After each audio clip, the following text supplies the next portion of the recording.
Law की उस कानून को अगर आप पढ़ लेंगे, अगर आप सच्चे भारत राष्ट्र के सनातनी हैं, मेरा दावा है आपको नींद नहीं आएगी, नहीं आएगी।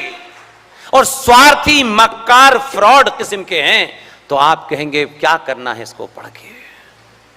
एक ही ईमानदार, कई बार उनसे आमना सामना मिलने का हुआ, यह हिम्मत उसी आदमी में थी। उस आर्मी के चीफ ने रिटायर होने के बाद वो चीफ ऑफ डिफेंस स्टाफ बने। उन्होंने कहा, इसलिए मैं आज कहता हूं कि आप नहीं समझ पा रहे हैं, क्योंकि आपका एजेंडे में चवन्नी अठन्नी से ज्यादा कुछ है ही नहीं। उस शख्स ने कहा कि भारत 2.5 युद्ध से ग्रस्त है। 2.5 युद्ध जैसे ही कहा, छोटे भाई का पजामा बड़े भाई का कुर्ता वाले समझ गए ये कहां पे निशाना साध रहे हैं। इमीडिएटली रिएक्शन आया। आज भी भारत को न वेस्टर्न बॉर्डर से न ईस्टर्न बॉर्डर से कोई खतरा नहीं है। आप इतिहास उठा के देख लें, आपकी सेनाओं ने भले ही चाहे कैसे भी हथियार उनके पास रहे हो, उन्होंने कभी आपको मायूस नहीं किया, कभी मायूस नहीं किया। कैसे भी हालात में, कैसे भी जहाज से, कैसे भी टैंक से वो लड़े। 65 में लाहौर कश्मीर के पास हाजी पीर तक भारत की सेना मारती हुई जिहादियों को ले गई थी, लेकिन आपके देश के गद्दारों ने अपने स्वार्थों के लिए उस प्रधानमंत्री की हत्या करा दी, क्योंकि उसने कहा कि सेना वापस नहीं लौटेगी। क्योंकि गूंगी गुड़िया को प्रधानमंत्री बनाना था, तो यह हुआ कि अगर यह वापस आ गया तो फिर यह प्रधानमंत्री के पद से नहीं हटेगा, इसलिए उसकी षड्यंत्र करके हत्या हुई। हमारी टीम के एक सदस्य, बेहतरीन इंसान, एक पत्रकार की नौकरी करोड़ों रुपए की नहीं होती है, चंद हजार की नौकरी होती है। अगर यहां आग लगी हो तो लोग अपने प्रोफेशन में से भी कैसे बड़ा काम करते हैं। दुनिया के 16-17 देशों में उसने भ्रमण किया, पैसे मांग मांग के किया, सारे तथ्य इकट्ठे किए, दुनिया के जितने भी बेहतरीन राइटिंग एक्सपर्ट होते हैं उनको भी इकट्ठा कर लिया और एक किताब लिखी। उस किताब का नाम है your prime minister is dead, Lal Bahadur Shastri के ऊपर। किताब को लिखने वाला वो हमारा दोस्त, एक बेहतरीन इंसान, बेहतरीन रिसर्चर, उसका नाम है अनुज धर। इस किताब को मैं कोशिश करता हूं कि पब्लिशर से कहता हूं कि कुछ सस्ते पैसों में हमको दे दो और आप तक कैसे पहुंच जाए, ताकि आप किसी भ्रम की स्थिति से बाहर निकलें। दुनिया भर के डॉक्यूमेंट लगाने के बाद उसने इस किताब को छापा, कोई आज तक चैलेंज नहीं कर पाया। इसलिए सब लोग भाषण ही देंगे, सब लोग संसद ही जाएंगे, ऐसा नहीं होता। लिहाजा 1995 में जो सबसे बड़ा जघन्य अपराध हुआ है, इसलिए मैं हिसाब मंच से ही करता हूं, नीचे नहीं करता। 117 थे पार्लियामेंट में, आप सब लोग मुझसे उम्र में बड़े हैं। 95 में मोबाइल आ गया था, आप सबने वो दिन देखा होगा, लाइव टेलीकास्ट होता था। लेकिन तब भी हम चुप रहे, हमें तो सरकार में आने की जुगाड़ में रहना था। तो खाना पूरी के लिए कुछ बोल दो, हाँ हम जा रहे हैं, घर जा रहे हैं, हम इसके खिलाफ में निकल गए। नहीं, 1995 में भारत की संसद के अंदर एक जघन्य अपराध हुआ है और आपके 117 लोग उस वक्त पार्लियामेंट में थे, चिल्लाए नहीं।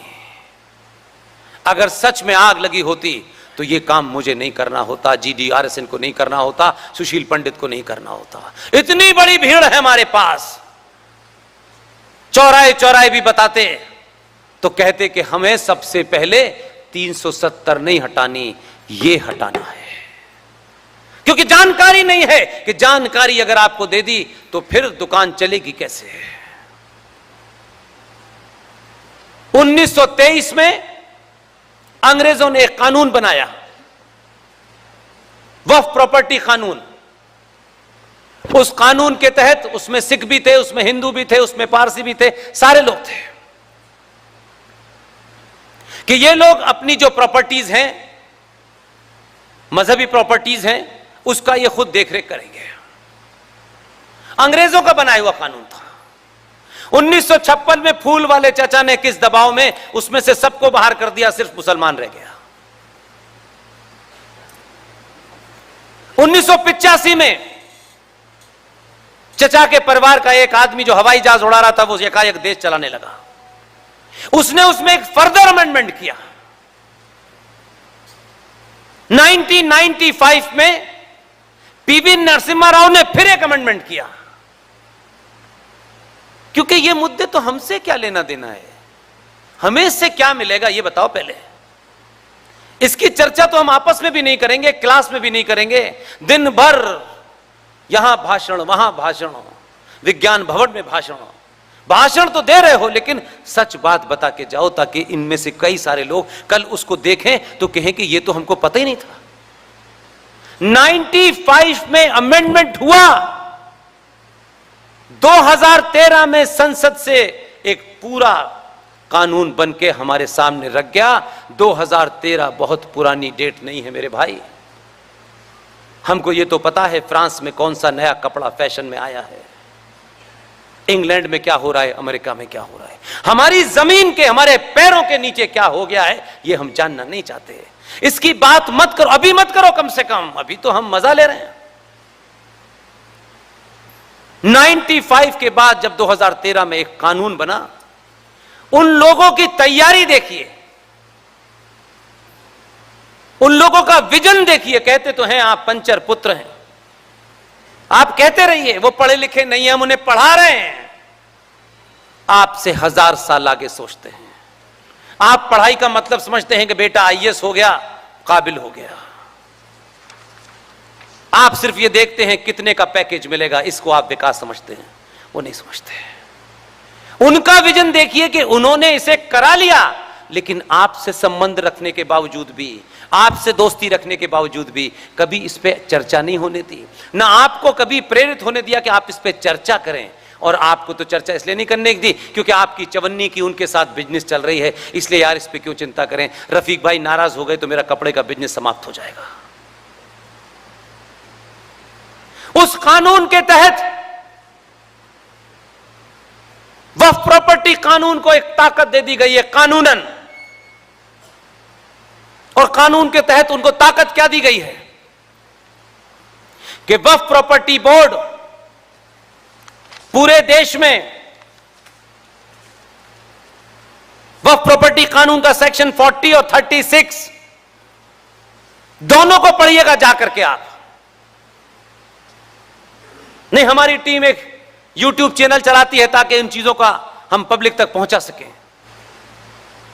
एक युवा वकील 35 साल के एक लड़के ने,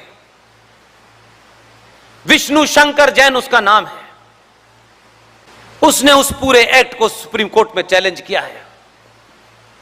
उस लॉ की, उस कानून को अगर आप पढ़ लेंगे, अगर आप सच्चे भारत राष्ट्र के सनातनी हैं, मेरा दावा है आपको नींद नहीं आएगी, नहीं आएगी। और स्वार्थी, मक्कार, फ्रॉड किस्म के हैं तो आप कहेंगे क्या करना है इसको पढ़ के। वहां तक ला रहा हूं, यही तो जिज्ञासा पैदा करने के लिए माहौल बना रहा हूं।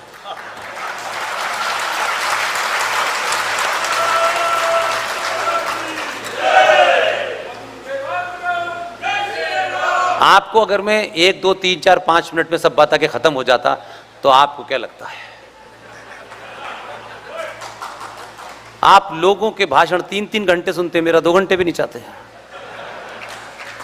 मैं तो कोई वादा नहीं कर रहा आपसे, मुझे यह पता है कि आपका घर आपका नहीं है, यह बताने आया हूं। यह लड़ाई मैं नहीं लड़ सकता, आप नहीं लड़ सकते। ये कोर्ट कचहरी में अब एक लड़ाई होगी, वो अपनी जगह होगी। 2013 में भारत की संसद में जो कानून बना वक्फ प्रॉपर्टी का, उसका सेक्शन और 36, ऐसा कानून दुनिया में मैंने नहीं देखा। कायर और लालची और दलाल नेताओं की चुप्पी के कारण देश में इस पे जन जागरण नहीं हुआ। वो ये कहता है, उदयपुर में जिस भवन में आप इतनी संख्या में बैठे हैं, ये भवन सिर्फ उनको ये कहना है कि ये वक्फ की जमीन पर बना है। उनको ये सिर्फ इतना ही कहना है और कुछ करना नहीं है। सेक्शन 40 कहता है कि अगर वो ये कहते हैं कि ये जमीन वक्फ की जमीन है, सेक्शन 40 इस बात की रियायत देता है कि उनको कागज नहीं दिखाने हैं। और आप कहें कि ये मेरी जमीन है, मेरे दादा का कागज, परदादा का कागज। सेक्शन 40 उसी कानून को यह कहता है कि जिसके पास कागज हैं, वो कागज आप हाई कोर्ट में नहीं दिखा सकते, क्योंकि हाई कोर्ट अधिकृत ही नहीं है आपका मुकदमा सुनने के लिए। आप कोर्ट नहीं जा सकते। सेक्शन 36 यह कहता है आपको कहां जाना है। वक्फ प्रॉपर्टी के डकैत जिहादियों ने आपकी जमीन पर जो कब्जा किया है, जिसको भारत की संसद ने सैंक्शन दिया है, उनके पास वो एक ट्राइब्यूनल बनाएंगे। उस ट्राइब्यूनल में 5 सदस्य होंगे। एमपी भी मुसलमान, एमएलए भी मुसलमान, मुतवल्ली भी मुसलमान, और दोनों सदस्य 5 मुसलमान होंगे। उस ट्राइब्यूनल में अपने कागज ले जाके आप अर्जी लगाएंगे कि जो आपने हमारी जमीन छीनी है, हम आपके खिलाफ इस ट्राइब्यूनल में मुकदमा लेके आए हैं। बताइए क्या मिलेगा आपको।